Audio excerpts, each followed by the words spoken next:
Terima kasih pimpinan. Bismillahirrahmanirrahim. Assalamualaikum warahmatullahi wabarakatuh. Selamat sore, salam sejahtera untuk kita semua. Pertama tentunya kami mengucapkan terima kasih atas penjelasan yang diberikan. Ini lebih update ya. Setelah kita melakukan beberapa kali rapat ya. Di setiap rapat tentu kita mendapatkan perkembangan-perkembangan ya, termasuk juga saya mengikuti betul selain dari rapat-rapat yang kita selenggarakan di Komisi 3 ini, juga ada rapat di Komisi 11. Dengan adanya teknologi informasi kita bisa putar kembali, kita bisa lihat kembali, termasuk juga konferensi pers yang dilakukan oleh komite terkait dengan persoalan 349 triliun ini. Yang pertama, terima kasih sekali lagi juga kepada Ibu Sri Mulyani yang telah menjelaskan cukup detail. Namun ada beberapa pertanyaan dan pendalaman yang menurut saya perlu untuk kita update lagi ya, agar kita bisa melakukan tindak lanjut. Saya akan fokus pada data, Pak Prof. Mahfud, Ibu Sri Mulyani, Pak Ivan ya. Tadi dijelaskan di dalam rapat ini maupun juga dalam keterangan pers yang terdahulu bahwa data yang disampaikan adalah sama karena sumber datanya sama, yaitu PPATK. Yang disebut sama ini kan terkait dengan jumlah LHA, kalau istilah dari PPATK kan LHA, kalau dari Kementerian Keuangan surat. Ini juga berbeda tadi, ternyata tidak seluruhnya LHA kalau yang saya tangkap dari Ibu Sri Mulyani ya. Nah, berarti itu juga mesti kita koreksi itu. Nah, jadi 300 LHA dengan jumlah 349 triliun. Datanya sama karena sumbernya sama. Memang itu tidak pernah dipermasalahkan, memang tidak ada yang mempermasalahkan bahwa itu berbeda karena memang satu sumber. Yang kemarin menjadi permasalahan, betul, adalah cara penyajiannya, kategorisasinya yang berbeda. Ketika kategorisasi dan cara penyajian ini berbeda, kalau menurut saya tetap istilahnya adalah data berbeda, gitu. Ya, data penyajiannya ini model penyajian A dengan model penyajian B berbeda. Berarti datanya berbeda. Yang dipertanyakan bukan sumber datanya berbeda atau tidak. Itu yang pertama. Nah, kenapa kemudian cara penyajian dan klasifikasi, kategorisasi ini menjadi penting untuk kita pastikan sama persis, tidak ada kurang 0,1 pun, gitu ya. Karena ini akan menentukan tindak lanjut. Karena kita kan rapat ini untuk bicara soal tindak lanjut. Kalau kategorinya, penempatan kategorinya berbeda dengan cara penyajian berbeda, tentu tindak lanjutnya juga pasti akan berbeda. Nilainya berbeda, kalau masuk kategori A ternyata nilainya X, kategori B nilainya Y, berbeda kalau yang ini kategori Z nilainya M, kategori Q nilainya S gitu. Langkah selanjutnya pasti berbeda. Karena itu ya, kami memohon agar kita mendapatkan satu kepastian penyajian dan kategorisasi data. Yang ini harus bisa menjadi pegangan kita untuk tindak lanjut. Nah sekarang saya melihat juga sebenarnya ketika disandingkan tadi dalam keterangannya Ibu Sri Mulyani, ternyata masih berbeda. Nah sekarang coba kita bahas bersama. Bisa ditayangkan yang perbandingan data dugaan ini? Mana operatornya? Perbandingan data dugaan TPPU 2009-2023. Dua data, persandingan dua data.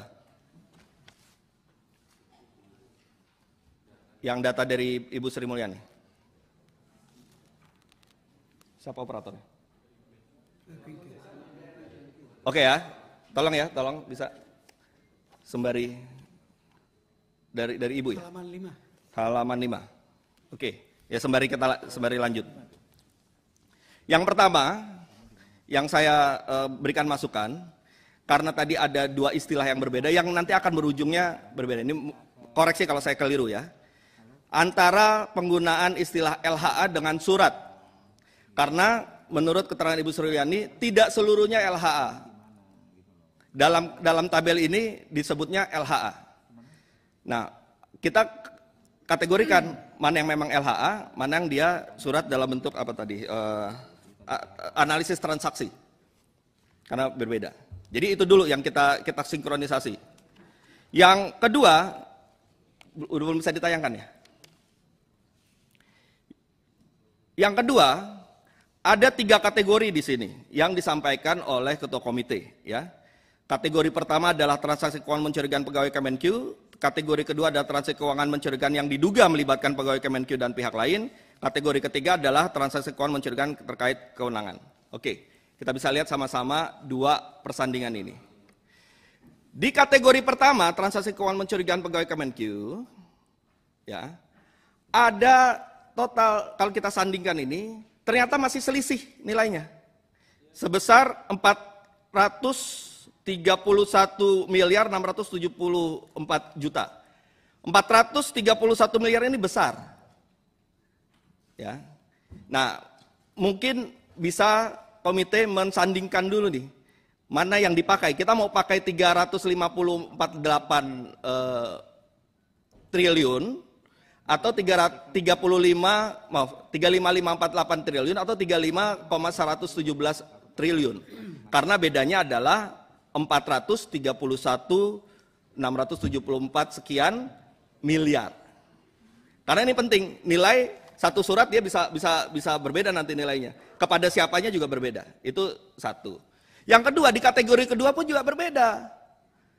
Yang data yang pertama itu 53, data kedua 47. Ya, ada perbedaan 6,8 T, besar. Ya, tepatnya 6 triliun 813 miliar sekian-sekian. Kategori ketiga juga berbeda. Ya. Kategori ketiga yang di kiri di komite itu 260, di kanan 267. Memang totalnya sama, meskipun beda beda 1 rupiah. Ya. Oke, itu baru nilai ini. Nilai mana yang dipakai kalau kita mau tindak lanjut? Apakah nilai yang di kiri atau nilai yang di kanan ketika kita mau menindaklanjuti ini dalam proses pengawalan terhadap persoalan ini? Itu harus kita tentukan dan kita putuskan dulu pada rapat pada hari ini. Karena tetap ini 2 versi kalau menurut saya. Yang berikutnya, karena ini ditujukan juga isunya yang berkembang di awal itu terkait dengan ASN Kementerian Keuangan, di sini juga ada jumlah yang berbeda, ya. Dalam tabel di kiri itu jumlahnya 491.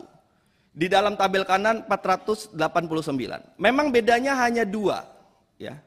Tapi kan jadi pertanyaan, 2 ini kemana, siapa, apa yang menjadi penyebab dari perbedaan ini? Artinya, kesimpulannya ini banyak juga hal-hal yang ada perbedaan juga yang bisa kita elaborasi, ya. Tetapi yang jadi masalah adalah meskipun ada beda kecil tadi cuma 2 orang, tapi kalau nilai cukup besar, ini harus kita sepakati dulu.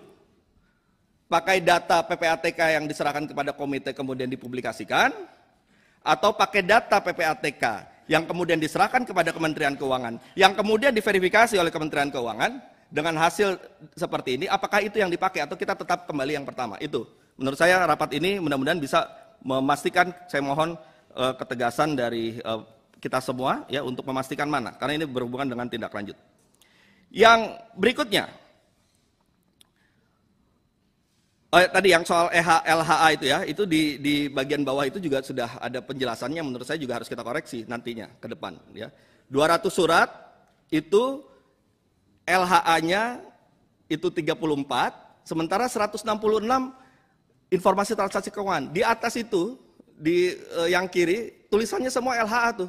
Kelompok dalam LHA, jumlah LHA. Padahal bukan begitu. Ternyata LHA-nya 34, sisanya informasi transaksi keuangan. Jadi mungkin bisa dikoreksi ya supaya kita mendapatkan data yang mudah untuk kita cermati sebagai tindak lanjut. Yang berikutnya, mungkin sudah cukup ini ya. Terkait dengan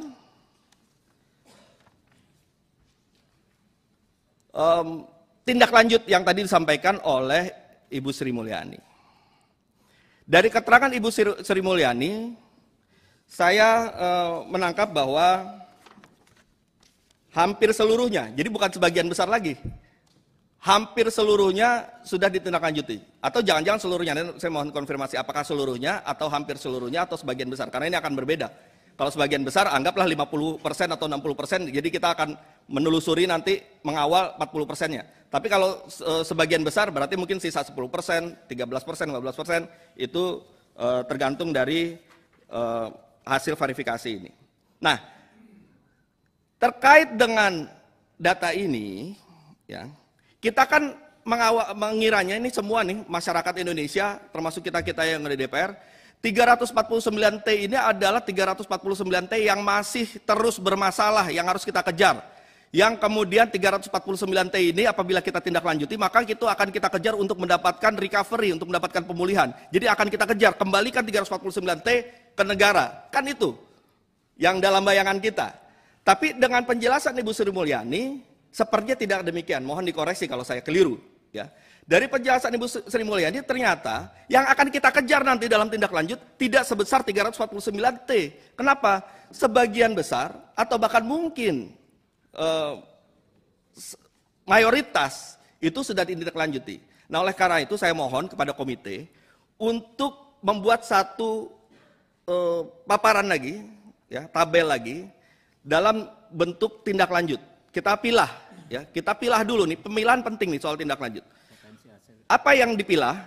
Yang pertama, untuk tindak lanjut yang ke arah penegakan hukum, mana yang sudah inkrah selesai, mana yang masih berproses, mana yang masih dalam penyelidikan. Ada 3 nih muaranya nih.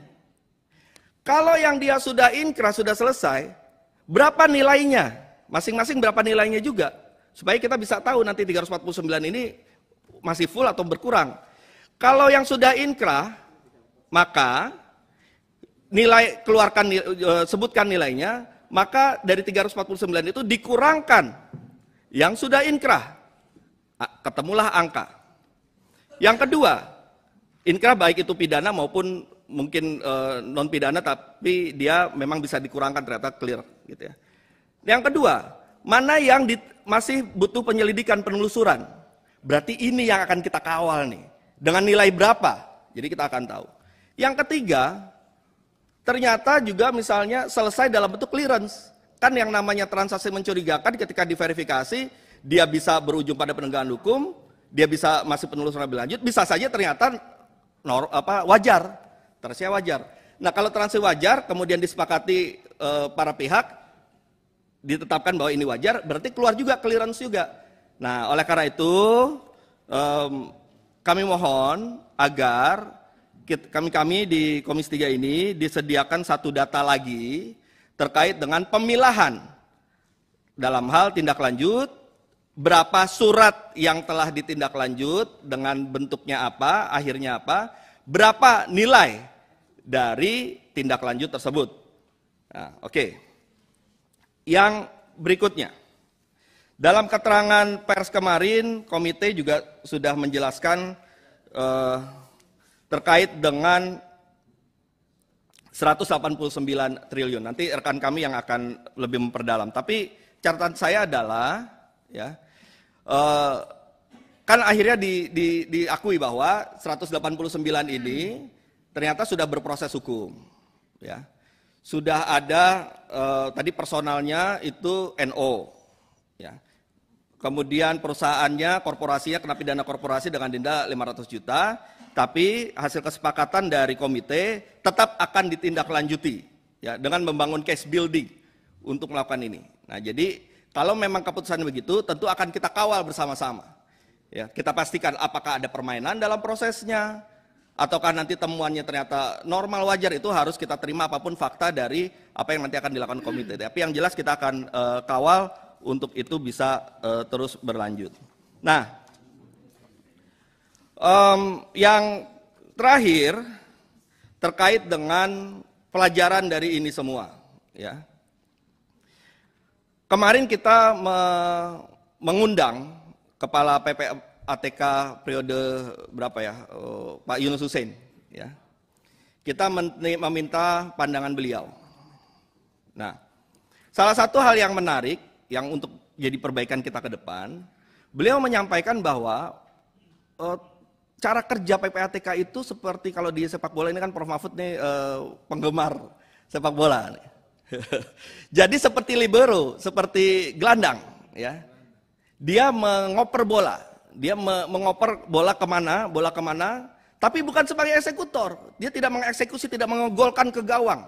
Yang menggolkan adalah striker, yaitu aparat penegak hukum. Nah, termasuk juga menurut Pak Yunus Hussein yang bisa menyatakan sebuah hasil analisis sebuah LHA ataupun LHP itu adalah TPPU, itu adalah penyidik. Kenapa? Karena LHA dan LHP adalah data intelijen, bentuknya seperti data intelijen karena PPATK kan Financial Intelligence Unit, ya. Data intelijen yang menurut KUHP dia bukan alat bukti. Setelah diselidiki, ditelusuri lebih lanjut, ditemukanlah ada bukti, barulah dia menjadi alat bukti seperti yang ada di KUHP. Kemudian bisa menentukan apakah itu TPPU atau bukan.